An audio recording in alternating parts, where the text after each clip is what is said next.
I am a hitman, or an assassin, hired gun, trigger man, whatever the hell you want to call me. It's all the same to me. It's my job to kill people. I used to kill in a fairly standard fashion, the kind of stuff you see in movies. One shot to the head, silenced pistol, freshly tailored suit, all that shit. But after a while that started to get a little boring. Not the killing itself, but the lead up. Always the same stupid look of surprise. Always the same muffled yells. Always the same clean escape. I loved my job, but it was getting uninteresting, so I changed up my methods. I innovated. If I was going to kill someone, I'll at least have some fun with it. So I'll stalk my target before the kill. I get to know them, writing down their hobbies, quirks, obsessions, and I'll incorporate them into the kill. I'll make their death ironic. I invited a gamer into a private lobby before cutting the power to his house, and his throat not long after that. I killed a woman cheating with the mailman by shooting her at the front door, while dressed as the mailman. Little things like that make my job so much more interesting. My current target has quite the YouTube obsession, and this is how I'm going to kill them. Now I'm sure you've guessed what the twist to this story is. You'll think you're the poor soul I've led to their death with a simple YouTube video. You'll get scared for a bit, glance around wherever you're watching, and laugh that you got yourself so scared over a fake story on the internet. You'll write down a comment about how scared you got, exit the page, and forget you ever saw it. That's what everyone who watches this will do. Except for one. Everyone always told me a fox call sounds like a woman screaming. When I moved to the city a year ago, I was warned about the sleepless nights foxes would bring, which meant 2 months after moving into my ground floor flat, when I heard the strange keening noises outside my bedroom window in the small hours of the morning, I thought I'd finally made it as a Londoner. I'd been angry at tourists in the underground, seen rats swarming around my local takeaway, and now I had fox calls haunting my nights. Tired at work, I would plead my case as a fox victim and receive knowing nods and sympathetic comments.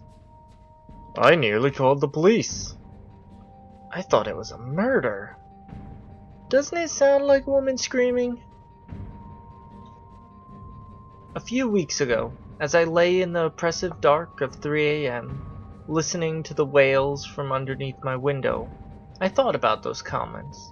I tried to imagine that the sounds I was hearing came from a woman screaming, but couldn't get the sound and the description to match. There was something distinctly not human about the sound. No one could mistake it for a woman. I decided to research fox calls and spent my last weekend listening to endless videos on YouTube. Nowhere did I find the calls of the creature outside my window every night. Last night, I finally had enough. It's summer and the nights are cool. I waited on the scrub of grass behind my building, next to the alleyway, where I've seen their scratchings and burrows during daylight. And as the air chilled and the sky grayed, I finally saw what I had been content to think of as a fox for nigh on a year now. But it's not a fox. It's not a woman. But I can tell you something about that scuttling, hissing mass of jittering limbs, because I looked at its twisted face and looked it in the eye. I can tell you why it screams. It was all so surreal. It was an ordinary Tuesday afternoon, and my family had all gotten back from work and school, all except my older brother Matthew. We were all a little puzzled, but concluded that he was probably stuck at school with some project. I was on my way into the kitchen to help Mom start dinner when I happened to glance out the window facing the backyard. Matthew was hanging from the ash tree, rope around his neck. I remember my father bursting out the back door, screaming my brother's name over and over again like a madman. My mother's desperate attempt to shield my sister from the window while she called for help. I was frozen to the ground, unable to move or even breathe. In the end, nothing we did made a difference. Matthew was dead. It didn't make any sense. Matthew had shown no signs of depression at all. He was just my happy-go-lucky, slightly nerdy brother. I couldn't believe it. His bag had been on the ground beneath the tree with his laptop still in it. The rope he had used was some of the decorative hemp rope from the garden deck. I heard the officials say something about the noose being sloppily done, as if he was in a rush. A week later, my dad arranged for the city to come and cut the tree down. None of us could stand to look at it anymore. I stood in the yard and watched them do it. It was the tree that my sister used to climb in the summer with her obnoxious friends. The same tree I once sat brooding under, carving a crude skull into the bark. I was 14 and angry at the world a lot. They stripped it of its branches and heaved it onto a truck, leaving only a stump in the grass. The months went by, and we tried our best to move on. I grew closer to my sister, perhaps inevitably. Spending time with her made things a little easier. There was a new playground just around the block that my sister loved going to, and I would go with her. Just sitting on a bench and hearing her laugh in the distance was soothing. That day, we'd been out there for so long that the sun had started to set. I swear to God, I was just playing some stupid game on my phone for a few minutes. When I looked up, the playground was quiet. My sister's body was slack, as it hung from the top of the jungle gym, the plastic skipping rope wrapped tight around her neck. I ran, stumbling over my feet. When I reached out to grab her, I noticed the wood chip stuck in her clothes and under her sneakers. One of the chips bore the broken outline of a familiar, crude skull. The day after I committed suicide, I met my true love.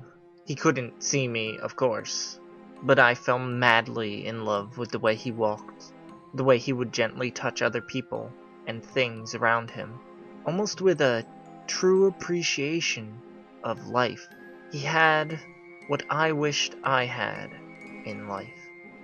So I moved in with him. I watch over him while he sleeps. I can't touch him, of course, and he doesn't know I'm here, but sometimes I leave little presents for him, a chocolate here and there, and make sure he knows that there is someone out there that truly cares for him.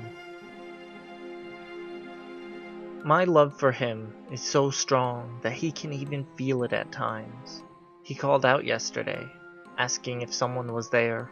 It warmed my heart so much. I know that when one day he joins me in death, we can truly be together, and he'll see me, look straight in my teared-up eyes, and tell me how much he loves me too. It all got so difficult today. He must have called someone. I suppose they must be exorcists or psychics. They're all dressed in blue, and they're trying to take me away from him. With force, they dragged me out of his home, our home, and brought me to a white room, and asked me questions. I assume this is the afterlife I would have gone to, had I not chosen to stay on with the living. Everyone is dressed in white, and they keep telling me lies. They keep telling me I'm not dead. They keep telling me that squatting in a blind man's house is illegal. They keep telling me that I'm crazy, but I know it's not true. I'm making my way back to the world of the living now. I had to hurt one of the angels dressed in white to steal his keycard. I'm going to my true love, and today, he'll be joining me in death. Have you ever looked out your window and observed the houses that surround your own, only to glance at one of the neighbor's windows and find someone staring right back at you? It happened to me once. Several hours had passed, but I couldn't get the thought out of my head that if I opened the curtains again, she would still be there. Eventually, curiosity got the better of me, but this time I decided to grab an old pair of binoculars I had. I needed to know for sure if she was looking at me. I opened the curtains and she was there. She continued to watch me from her window. I raised the binoculars to my eyes, and my heart nearly stopped. She didn't look human. Basic human features such as lips and eyebrows were missing. The only things on her face were 2 small nostrils, a large gaping hole where her mouth should have been, and 2 black eyes fixated on me. I was terrified. Once again, I shut the curtains. Several days passed where I would only look out my window once for a few minutes in the hope that she wouldn't be there to greet me, but she always was there. The pattern continued, and I watched every day for a week until I was ready. I was going to go into that house while she was gone. I had to see what she was doing, so I left my house and headed to her door. Her house was old and slowly falling apart. The door was unlocked. I snuck inside and climbed the staircase. There was no sign that anyone had lived there in a long time, until I came to a small room with nothing but a large wooden table and a single chair. I froze in sheer horror when I noticed that the chair was occupied by a slouched figure. It was dark, being 2 a.m., but I was almost certain it was dead. After a long pause, I moved my hands toward the light, and my suspicions were confirmed. I would have left the house right then, if it wasn't for the fact that the corpse looked strangely familiar. He was mutilated to look like me. I left the room in great fear. I had to get to the room she watched me from. Finally I found it, completely empty. I approached the window and glanced toward my own home. She was there, watching me from my own window. This is Dr. Marshmallow's top 10 list of the most eldritch abominations found under your child's bed. Number 1.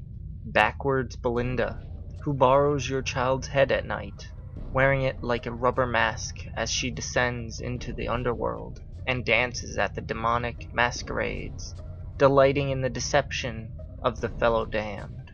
At sunrise she ascends and sews the child's head back on its shoulders, but she sews it on backward.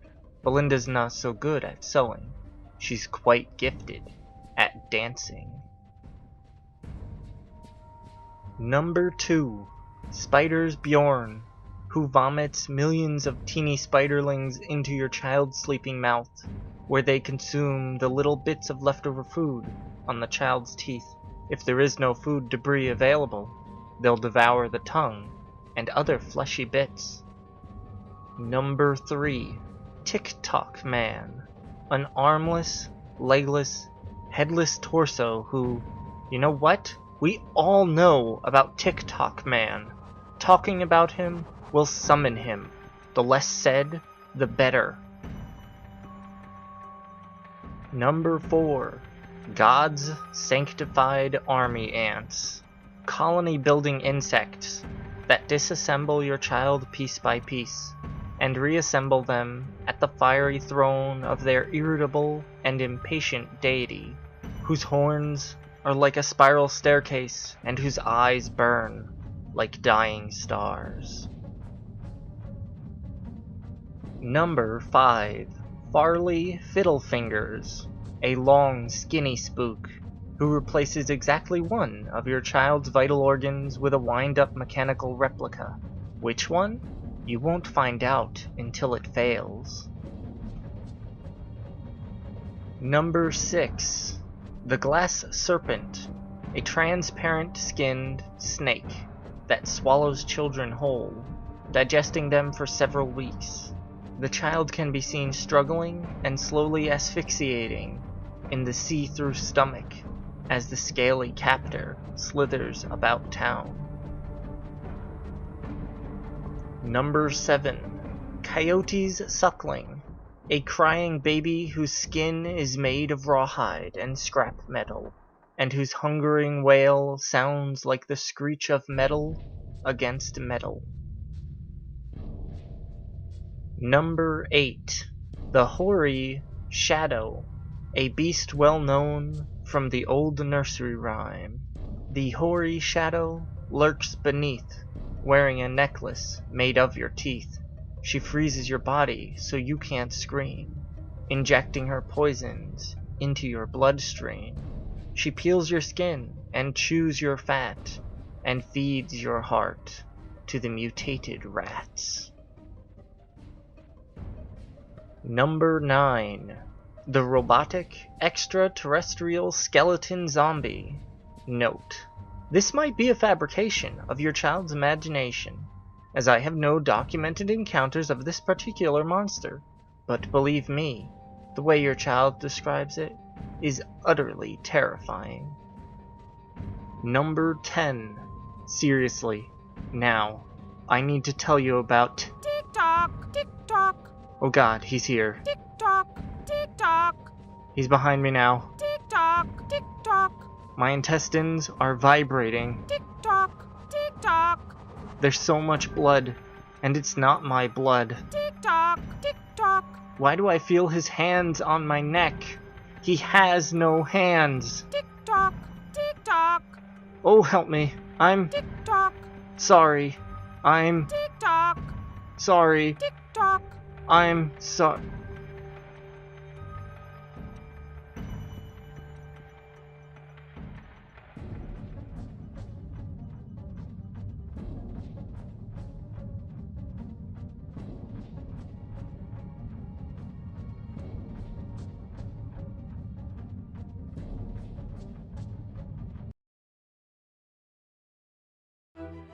I awake to a noise downstairs, my forehead slick with an icy sweat, the remnants of a nightmare fading from my mind. The room is dark, the end of the bed only visible courtesy of the warm glow creeping from the crack under the door. I exhale slowly. It was a dream, whatever it was. I try to raise my hand to wipe my face, but I can't move. My arms are bound. My lungs feel restricted and heavy. Sleep paralysis. I calm myself, refusing to panic. This was normal. Well, not normal. This hasn't happened in years, but I knew the routine. Or at least I thought I did. Happy thoughts? Maybe? The claws on the bedpost glint as the creature pulls itself from underneath the bed once more.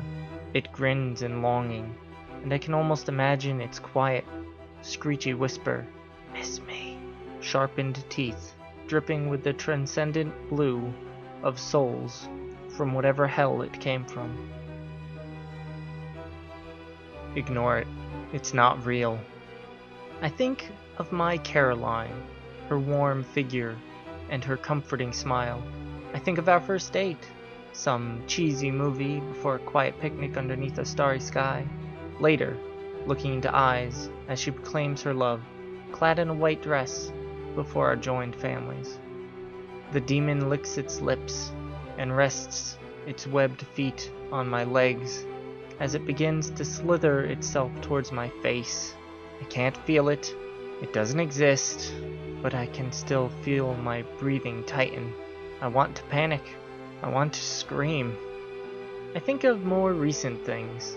How earlier in the evening, her rosy lips brushed mine before she left for her parents' house, whispering that she had cooked my favorite dinner. What was it? Something greasy, probably. Before packing, how it was lying in the oven. It's probably still there. I haven't even been in the kitchen tonight. The creature's tongue begins to lick my face, somehow looking scaly and slimy at the same time. I can't feel it. It's not real. It grins wickedly, almost daring to bite down. It's not real, I remind myself. Just sleep paralysis. But the room is getting warmer, and I still can't move. I was the first person to see the thing. I only became aware of it when the light in my room started to dim.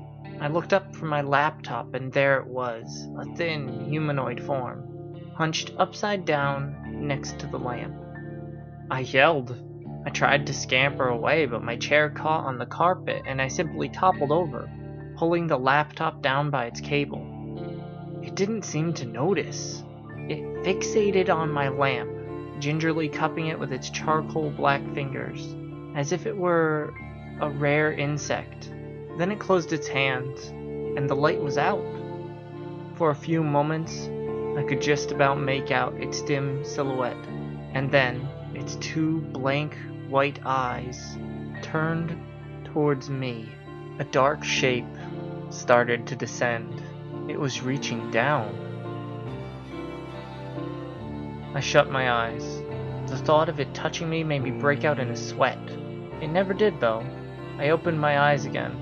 Its hand had instead settled on my laptop. It caressed the surface, and then sprouted thousands of little fingers, which quickly engulfed the entire screen. Over the next few days, the thing never hurt anyone. Not directly, at least. There were some casualties, sure, but most of them happened during the inevitable riots. There were others too. The woman on life support that gave out, or the man who stumbled down a flight of stairs in the darkness. For me, that first night was a sleepless one. I shivered in the darkness with just a dead laptop to keep me company. News spread fast in the morning. The thing had appeared in broad daylight, going for traffic lights, TVs, fires, anything that emitted visible light. It covered them with its hands, and didn't remove them until the source was off. Its appetite seemed to get bigger the more it had, and at night, when the street lamps went on again, it extended extra arms to keep up. Distance was no problem for it. It could stretch over ridiculous lengths, and on the second and third days, the city was a forest of black rubbery limbs that branched off, climbed into windows, always searching, feeling their way to the smallest light bulb. We couldn't hurt it. Blades bounced back, and it only took notice of bullets because of the brief flash of light that accompanied them. By the fifth day, we were exhausted. With barely any electricity, food was going spoiled, communication was down, and we had nothing to do but observe it as it stood, motionless and unblinking in the city square. It retracted its arms until it had two left, hanging by its side. We could tell there was not a source of light left in the whole city. For a while, it did nothing. It slowly lifted its gaze up to the sky, and then, after some contemplation, it stretched out its right arm, impossibly, towards the sun. Something bit me. I woke up in the middle of the night, with a shooting pain in my forearm, just above the wrist. By the time I got the light on to see what it was, whatever bit me had scurried away behind the dresser. I saw the tail end of it, though. It was black, about an inch wide and covered in thick fur. I figured I must have rolled over onto a centipede or something. I threw the blanket on the floor and pulled the dresser away from the wall. If there was a centipede in here, I was damn well gonna find it and kill it. I just moved in here last week, and I wasn't gonna let some creepy fucker like that bite me and get away with it. A spider or two I could live with, but no way was I about to share my home with anything that had more than 8 legs. I didn't see anything after looking behind the dresser, but I knew I wouldn't be able to sleep. I went online to see how poisonous centipedes were. I wasn't sure exactly what it was, but surely it was in the same family, even if it was a lot bigger. Maybe that was the queen or something. I took a closer look at the bite. Black, oozing. This wasn't a normal bug bite. I needed to go to the hospital. If only I wasn't so sleepy, and the hospital so far, and the bed so close, and warm, and moving. The dark blanket was moving, like a black ocean current. Was I hallucinating? As I got closer to examine it, I stepped on something soft and jumped back. It was the blanket I'd thrown off earlier.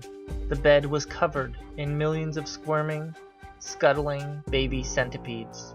I vomited on the floor and ran to get my shoes. I almost got to the door when I felt something pop in my arm.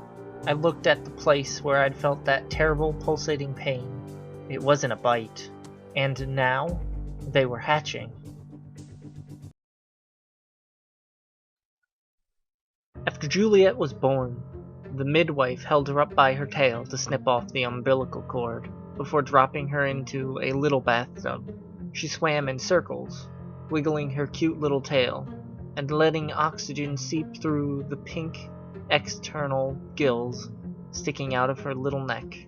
Our baby girl was born with no arms, or legs, or a nose, or genitals, or... Okay, so our baby was basically a giant disfigured head attached to a featureless torso, in turn attached to a long, fleshy tail.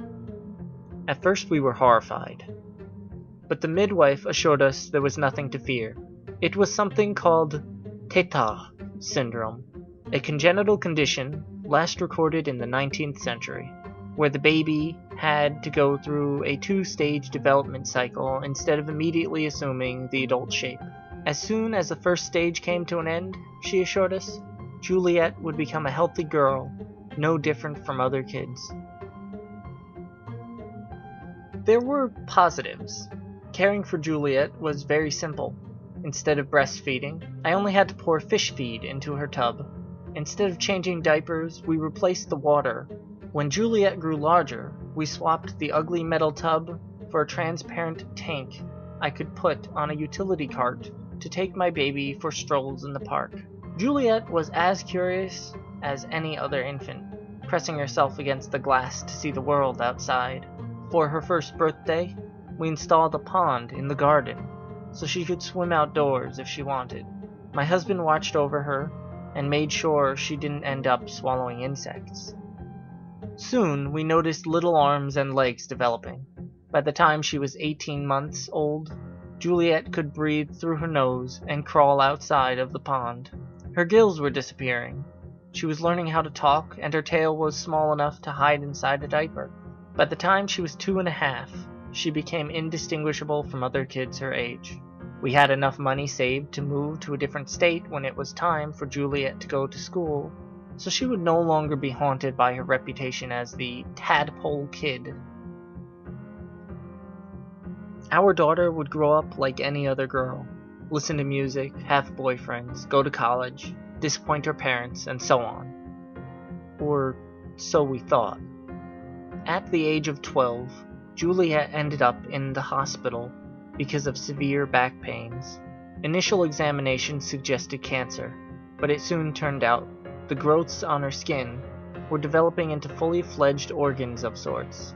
X-rays revealed that she had elongated lungs, more growths under her sternum, and a second set of teeth emerging right behind the first one. The midwife was wrong. Juliet's development didn't involve 2 stages, but 3. She was born a tadpole. She turned into a girl. Nobody has the faintest idea what the 3rd stage was going to be.